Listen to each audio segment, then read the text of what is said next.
Hubert Smith. Mr. Smith, time is 5:20. You have up to 5 minutes. Thank you, Mr. Chairman. Hubert Smith, P.O. Box 607, Knoxville, Tennessee 37901. I find myself in an uncomfortable position today because generally when I'm here, my position is that of a member of the media to cover these meetings and not be a part of them. And one thing that we try to do is not make ourselves a part of the story. But unfortunately, I was put in this position to have to address you today. The timing of it is just coincidental, maybe beneficial to me, maybe not.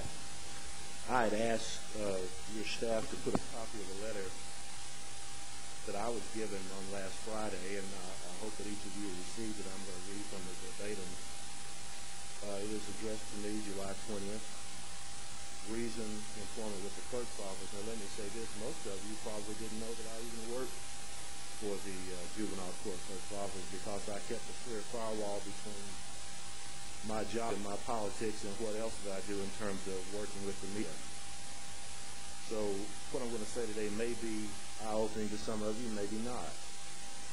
But the letter states this: reason, employment with clerk's office.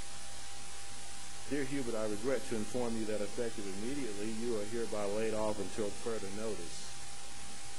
The county not only failed to fully fund our salary request, but eliminated the funds for your position.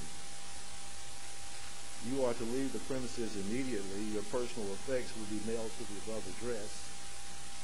You are not to return to the premises of the Knox County Circuit, civil sessions, or juvenile court clerk's offices unless you have business with the courts. Sincerely, Catherine F. Twist, clerk of Knox County Circuit, civil sessions, and juvenile court. Now, circumstances surrounding this, what I know, and I'll tell you what I think. What I know is I've been employed with the Knox County Clerk's Office since March of 2001, I believe, and was employed until last Friday, according to this letter, July 20, 2007, about a 6-year term without interrupted service except for some extenuating illnesses. My evaluations have been exemplary.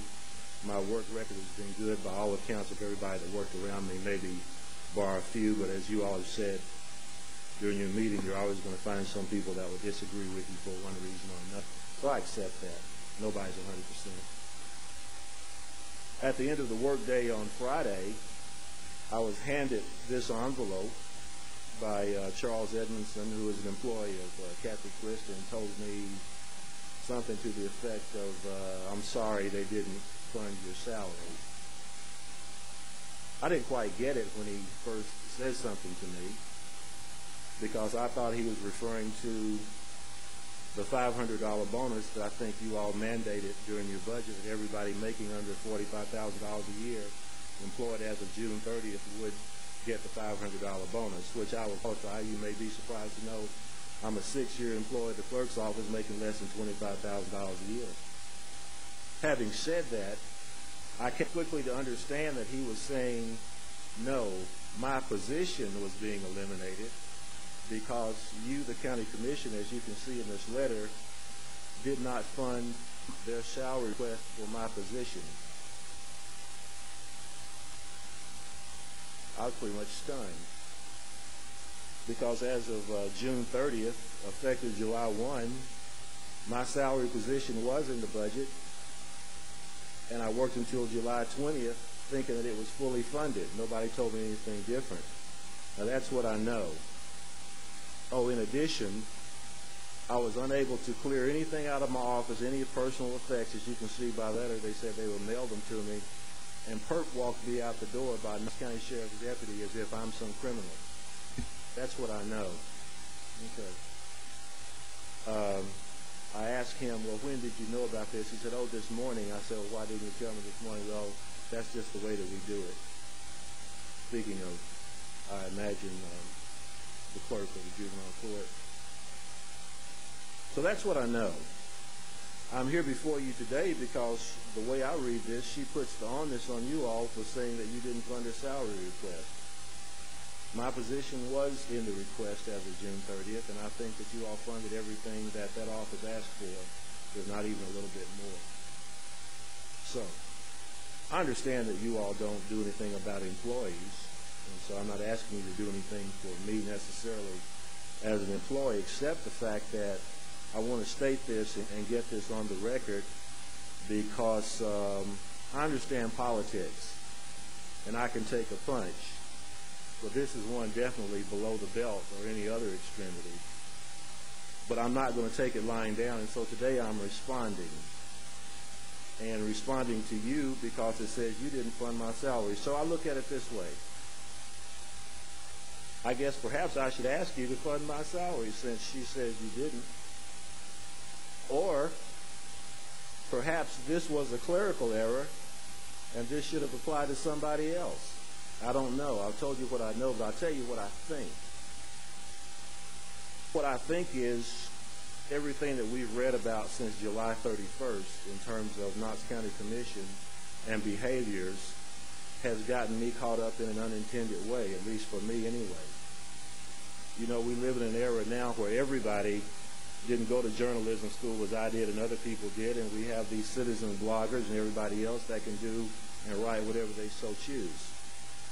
And I think in this case, that's exactly what happened, and wrote some things about someone. And someone thought that I was instrumental in that writing. Well, I'm here to tell you that I was not instrumental in that writing. The person who wrote it is a friend of mine. I don't choose my friends based on their politics. And what they write about somebody is no business of mine. But unfortunately, I believe that I have become a casualty of that. And so I guess that's my primary reason for coming before you today, to put it on the record. Did you not or did you not fund my position? I think you did. Did it take 20 days for this office to discover that my position was not funded, and have they now screwed me out of my $500 bonus? So that's pretty much it for me in terms of what I'd like to say. If anyone would like to ask me anything, I would be happy to entertain whatever question that you have and tell you what I know. I do have a question. Okay. My light's been on here. You know, the curious thing to me is the date of this letter, which is, I believe, July 20th. Is that right? Commissioner Harmon, if you have a copy of this. Yeah, it says July 20th. That is a copy of the letter I received on July 20th. So if one is arguing that your position did not exist with fiscal year 2007, 2008, then that started July 1. Why the discrepancy in dates, I do not understand. And I think it lends some credence to your questions, if not your speculation, before us. That's why I thank you for putting forth that date. I guess that will be up to the clerk of the juvenile court as to why, or perhaps some of her competent staff, as to why they took them 20 days to determine my position was not funded if it was not. I couldn't answer that question for you. But thank you for raising that issue. It's important. Hey, Commissioner Strickland. Hubert, how many people do your job? I do it, Commissioner Strickland. What I did do for the clerk's office of the juvenile court was I had no contact with the public. The juvenile court basically is divided into two sections, delinquent and family service. Of course, as you know, the clerk's office is basically there to support the court. My job was to process all of the filings that come in on the family service side. That includes custodies, guardianships, removals. Anything that isn't delinquent falls under the family service. And as those papers were filed with the court, I would process those papers in a variety of manners, whether they be new, create them. If they were existing, update them, and put them in a status where they could be moved through the system. So I worked mostly independent. So you're the only person in that office that does that? Yes. Now I do have a counterpart. I had a counterpart on the delinquent side. But on the family service side, I was the only person. They get rid of the person on the other side? Pardon me? Did they let the person on the other side go? Well, I don't know, because unfortunately, as I said, this was handed to me, if not 4:29, it was handed to me at 4:30 as I was exiting my office. And again, I was escorted out the door by Knox County Sheriff's Officer, so I don't know who was remaining, because that happened at 4:30 p.m. on Friday. And obviously today is Monday, so that's what has happened in time in between. Now, I can tell you this. Just based upon the letter, if they didn't fund my salary,